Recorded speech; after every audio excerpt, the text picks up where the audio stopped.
Now, the Speaker of Parliament is recalling MPs from suspension to resume its session starting Wednesday. It follows the indefinite suspension of the first meeting of the fourth session last Saturday amidst protests from the minority. Well, Speaker Professor Michael Quay, in a notice dated Tuesday, April 7, is asking the MPs to return on Wednesday. The notice explains Finance Minister Ken Ofori-Atta will be presenting a policy statement on COVID-19, explaining the reason for the recall.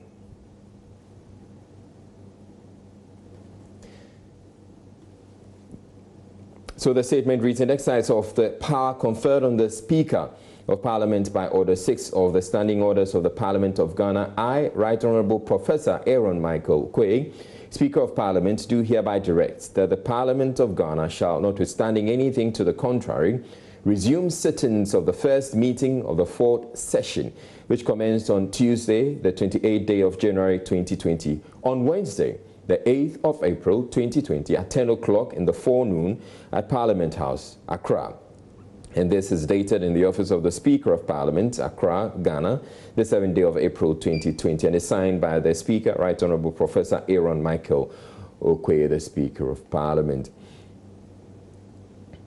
Also attached to the statement or the notice is a release to the media, and it indicates that the Parliamentary Service hereby notifies all honourable members of Parliament that the Right Honourable Speaker of Parliament, Professor Aaron Michael Quay, has, in accordance with Standing Order 6, directed the resumption of the sittings of the first meeting of the fourth session of the 7th Parliament of the Fourth Republic on Wednesday, the 8th day of April 2020 at 10 o'clock in the forenoon at Parliament House, Accra. Then it goes on to add, the Honourable Minister of Finance is scheduled to present a policy statement to the House in accordance with Standing Order 72 on matters relating to government measures to curb the spread of the coronavirus disease, as well as to facilitate the transaction of any other urgent business. All honourable members are entreated to be present, and this is signed by Kate Addo, who is the Director, Public Affairs. Now, Ranking Member on Parliament's Defence and Interior Committee, James Agala, has described as unreasonable the Speaker's decision to recall Parliament. He says it's out of place that MPs are coming back 3 days after their break, and that he will decide whether to go when he gets back to Accra from Kumasi, where the Defence and Interior Committee is monitoring enforcement of the lockdown. The decision to recall is unfortunate. You recall that on the day we rose, the minority leader made it very clear that it was wrong for the Speaker to suspend the House. He should have adjourned proceedings sine die, so that in accordance with the standing orders, if we have to be recalled, we're given 2 weeks notice to prepare. Remember that our constituencies are very remote from the capital, Accra.